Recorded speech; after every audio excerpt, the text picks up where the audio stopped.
It's Wellness Wednesdays. Hey everybody, it is Wellness Wednesdays, and I always forget to clean off this part of my desk before I start. I'm still getting used to that, but it is Wellness Wednesdays, and today we're talking about fear and post MeToo. And this was inspired by the comments I've been getting this week of guys who are regular viewers of my content saying they wouldn't ever collaborate one-on-one with a woman in the workplace for fear of harassment. Not some women, any woman whatsoever. And I started digging into this attitude. And of course, you get the typical Guardian articles about, oh, it's just misogyny, this is just hatred of women, this is punishing women for Me Too, and all that stuff. And I don't think that's it. I think it's actually just fear and what fear does to the brain.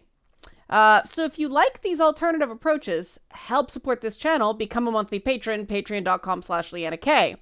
And the reason I say this is because the fear is going both ways, best we can tell from data. There's not a lot of data, not surprisingly. Who'd want to research this for a living? But I did find a 2018 Harvard Business Review study that had some interesting findings. Yes, men are more reluctant to hire attractive women, hire women for jobs that require close interpersonal interactions, so on and so forth, but not as much as women think men are. And at that, I'm like, okay, like I said, this is going both ways. Observe. Okay, so here's the article. It's from Harvard Business Review, and so it says, I would be more reluctant to hire an attractive woman. Even 11% of women agreed. Yeah, I'd be more reluctant to hire an attractive woman. What the hell does that mean? Attractiveness is subjective, right? But 16%, that's not that much, quite frankly. I will be more reluctant to hire women for jobs that require close interpersonal interactions with men, for example, traveling. 15 and 15%, so that's even.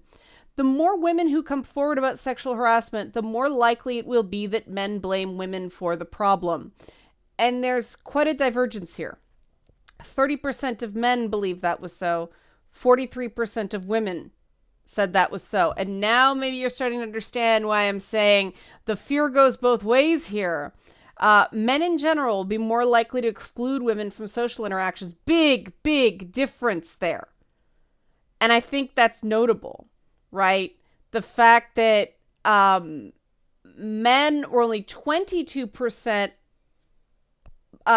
likely to say that in general, meaning not someone you work with, just social time, women will be excluded. 44% of women thought that was going to happen. The fear is real. And then men in general will be more reluctant to have one-on-one meetings with women with no others present. That had a solid plurality. Again, more women thought this was going to happen than men.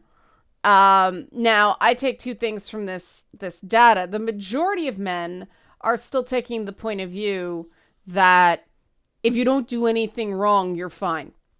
That's kind of heartening based on the feedback I've been getting this week.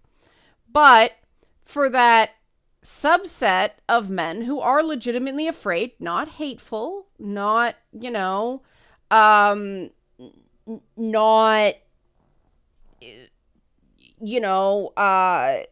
like women, they just don't want, their lives ruined by a false accusation, which I understand.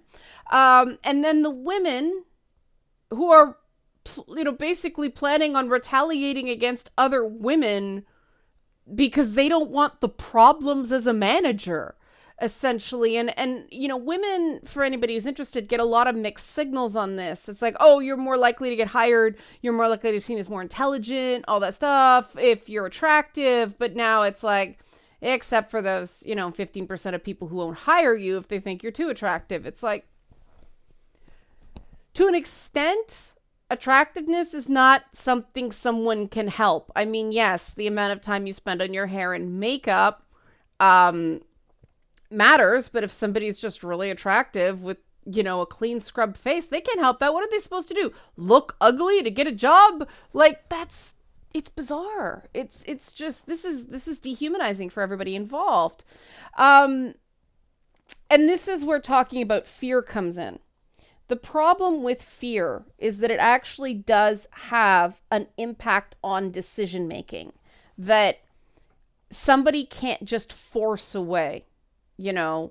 It is possible that there's, some phobias developing here, but I think most people are just, they don't like the idea of it. They don't want to take chances.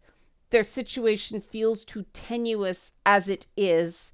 There may be some pre-existing introverted tendencies, which mean they avoid people in general as a solution to interpersonal stuff. But obviously this is really not good overall for women in the workforce. The other interesting things about the article is with Harvard Business Review, 63% of women reported harassment at work. The interesting thing is that even though, a subset of women said they would hire a less attractive woman, they found out that it actually wasn't dependent. There was no impact based on a woman's age, the supervisor's gender, whether the woman was in a blue collar or white collar role, whether she was married, didn't matter about harassment. And just 20% of women who had been harassed reported the episode. Among those who didn't, the chief deterrents were fear of negative consequences and apprehension that they would be labeled troublemakers. And let me tell you, those fears are legitimate. So it seems like in practice, the real problem is, women not saying anything, just taking it, which I think everybody agrees isn't okay. And then, fear of reprisals, that's a big problem, but that doesn't matter for someone who, may have taken a very, very long time. It was very, very hard for them to get the job that they currently have, and they just don't want to lose it, and so they're playing it safe. Keep in mind that at many companies, if you get caught discriminating in that you're taking private meetings with men, but not women, that can also set you up for disciplinary action, depending on the rules of your company. If your company has anti-discrimination policies and you get caught doing that and they can prove it, you're in trouble. I'm not saying this to scare people. I'm just saying to people, please keep that in mind. Your avoidance strategy, unless you're not meeting privately with anyone, may backfire. And this is the problem with fear. Fear, to be very blunt, fear makes you stupid. Anger makes you stupid. This is not a platitude. This is actually what happens in the brain. You start getting these hits of things like dopamine and epinephrine, and, your blood vessels contract and your muscles tense, and your brain can get foggy, and it affects your decision making. And this is where not only most businesses, but most communities fall down. They think that rules can protect them from fear, and they can't. I learned this the hard way. You can have the most rigid rules in the world. You can have the most flexible rules in the world. If you've got someone that is just going to say, fuck the rules, it's no longer a rule problem, it's an enforcement problem. And enforcement problems are where things tend to get really sticky, because no matter what you enforce, you're the bad guy to somebody. That's the reality of management. And And the unfortunate part of the way managers are hired is that a lot of managers are hired because, they're extroverts and good with people. But in those times when you have to be a bad guy as a manager, being introverted and being less, accordingly less concerned with whether people are going to like your decision or not, that can be very useful because you're not afraid of the rejection. You're not afraid of, the backlash. And so you just do what you think is right. I've been in that situation way too many times. But I know some people who absolutely lock up at the idea of making an unpopular choice. These people tend to score higher in extroversion and agreeableness than I do. In fairness, that is not hard. But people can learn. The nice thing about knowing like your Myers-Briggs and your Big Five stat, you can play to your strengths, but also supplement with learned skills that kind of prop up the stuff that you don't naturally score high in. I had to learn that, putting your head down and just charging forward and not seeking consensus in parts of the project, it may be very efficient, but it doesn't make you any friends. And sometimes you need those friends. So, it wasn't so much becoming a better collaborator. It just meant, being more overt in the collaboration. And it's interesting because, with my theater background, collaboration's inherent in that. This is not a tangent, I promise. This is pertinent in a lot of ways. Like I started in theater and then moved into like TV and the internet and stuff like that. And the thing I dislike the most going from theater to television is theater is inherently more collaborative because the show's got to run all at the same time and everybody's reliant on everybody else in some way for, things to work. Collaboration, being a team player, a true team player, is more rewarded, is more encouraged than in television, where television is very much about status and money. Television's not fun compared to theater, but the money's better and the profile's higher. And that's why people do it. Pay in theater sucks, but the experience is a ton of fun. Work isn't that different, right? There's a certain amount of danger pay in jobs, necessary roles that aren't very fun, corporately often pay quite well, unless they're an essential service, primarily staffed by women, then and then garbage men, right? Although garbage men apparently are paid fairly well because nobody wants to do it unless the money's good. Anyway, but if companies were run more like theater and less like television, we'd have less of these problems. Because, that's where, being a shy kid, I learned a lot of my socialization from is doing theater. Way more than group work. Group work in school is bullshit. Theater's great because you do have to work with people and you do have to study those scenes and you do have to practice. And, at the end of the day, it is very easy to blow it for someone else. You can't just grandstand and go it alone when you're doing a play. Everybody's reliant on everyone in something that's well run. And, the product is better.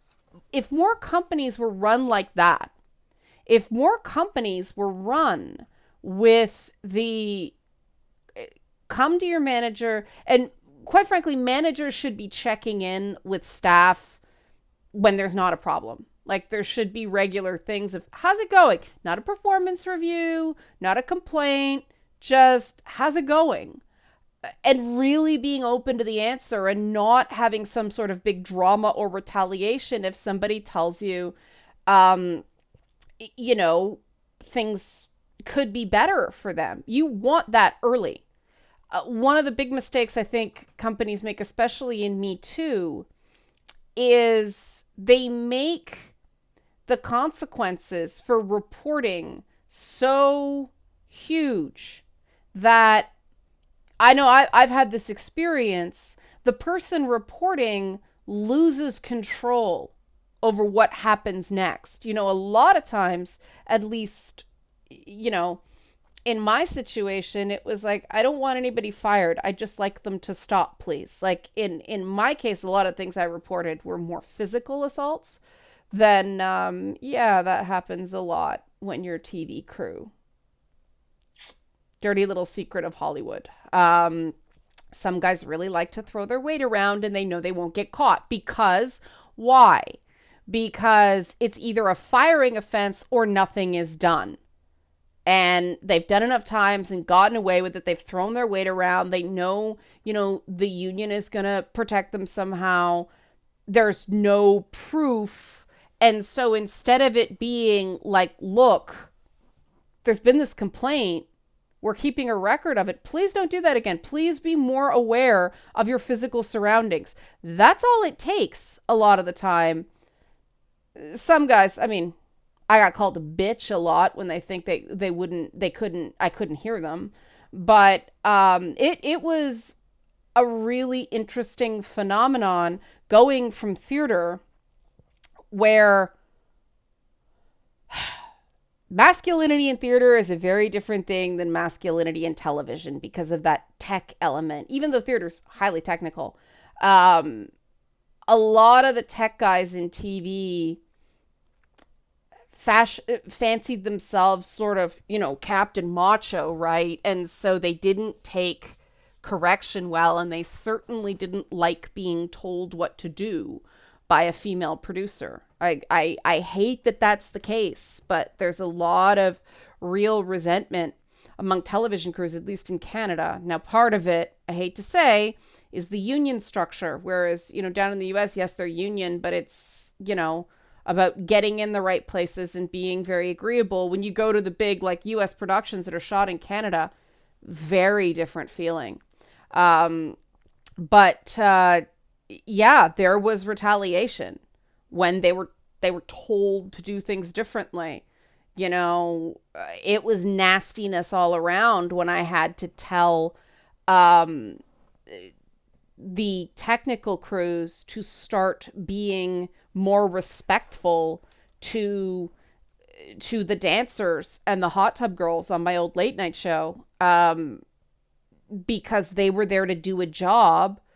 The hair and makeup and the wardrobe, or lack thereof, was part of that job. Treat them as a person who's doing a job, please, not as, someone who's just there to get attention. It got quite ugly. Granted, that was, you know what? I'd like to say it was years ago, but seeing the way everything's going, where cleavage is just verboten now, I suspect it would be no better now.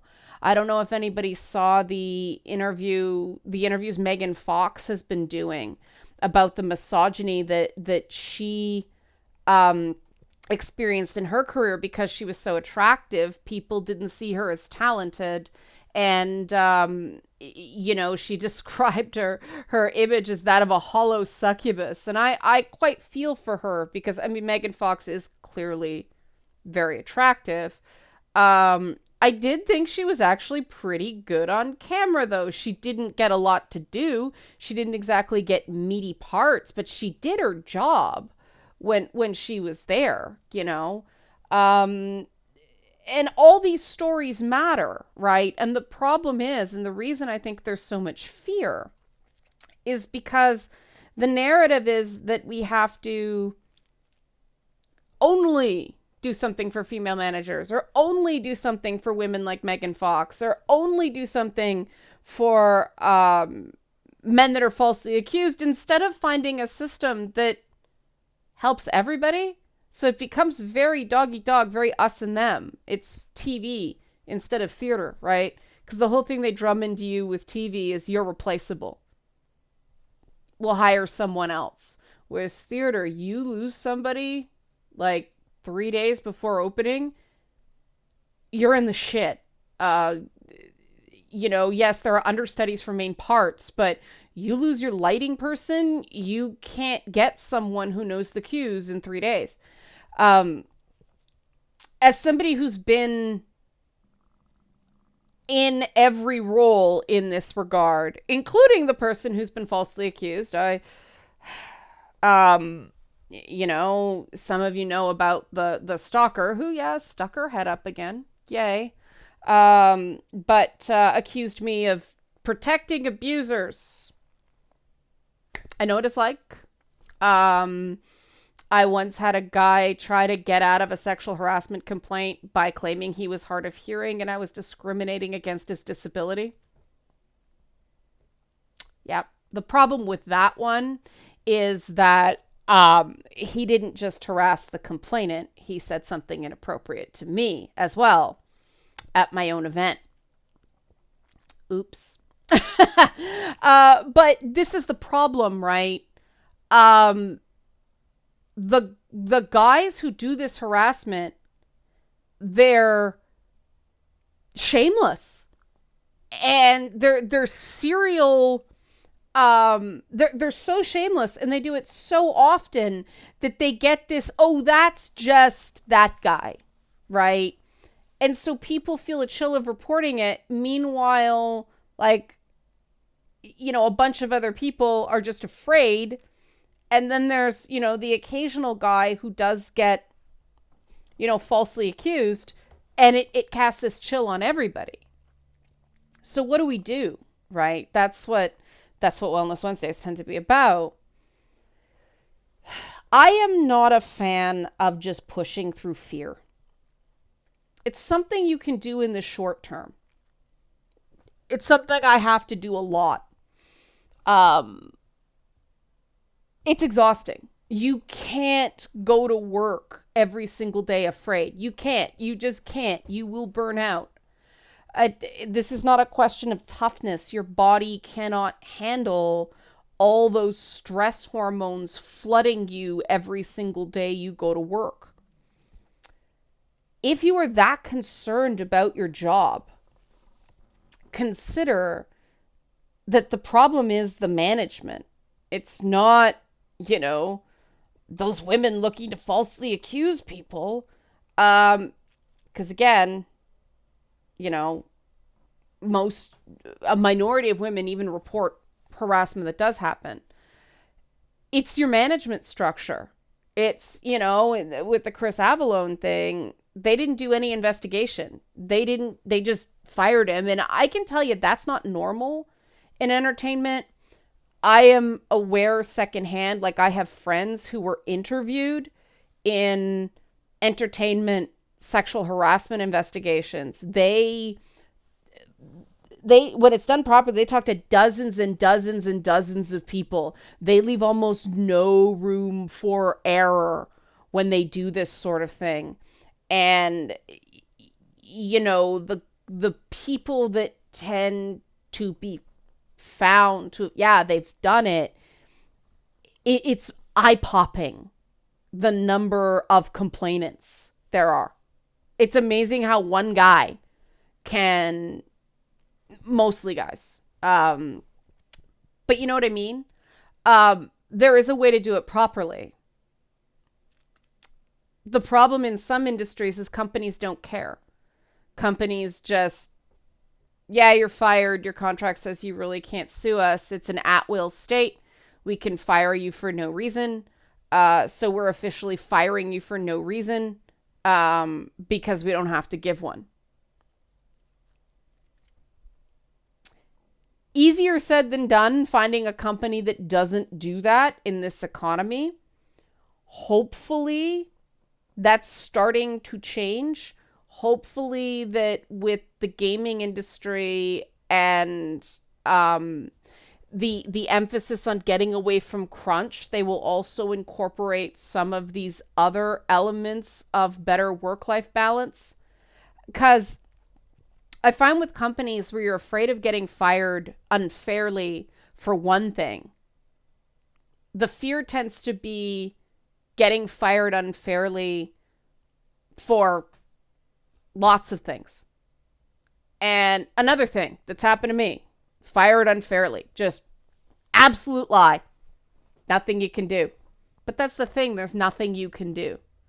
The first time it happens is the worst, because after that it's I've been through this. I got back up. I got back up on my feet. I'll persevere. They're assholes.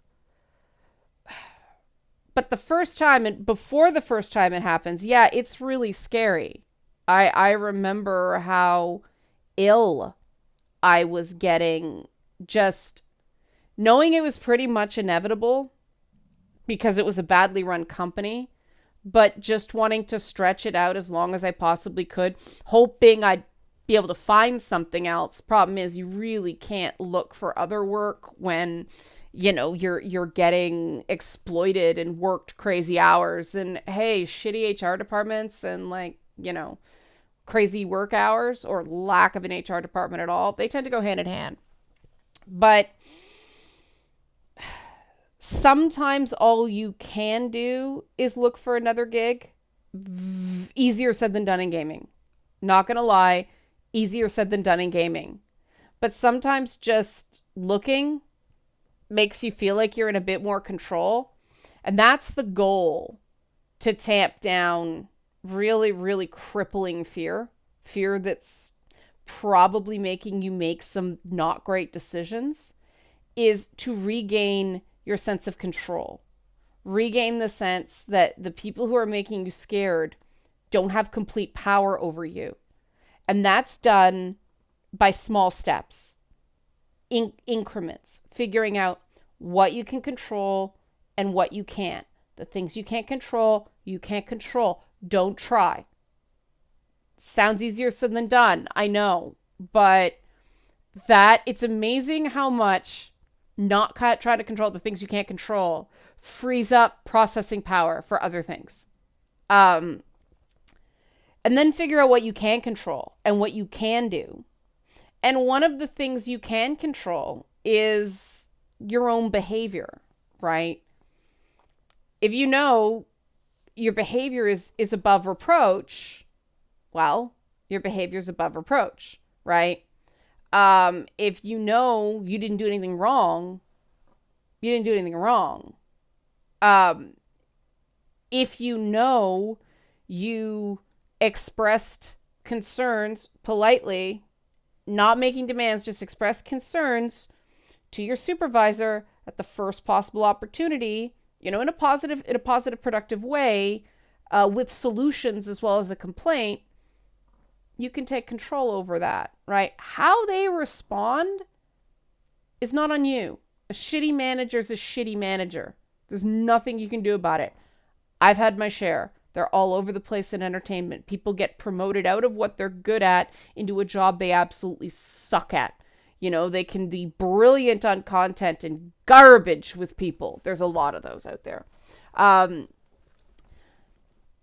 that's really the goal. If you're feeling like all you're doing is pushing through fear constantly, you deserve better than that. There are services that can help you strategize. But really it just comes down to career coaching and stuff like that. But really it comes down to what can you control? What can't you control? Focus on what you can control and how to do the absolute best within that sphere. Okay? Okay. Hope you find this helpful, because I'm reading these comments and going, oh man, it just felt awful that there's so much fear out there. It's terrible.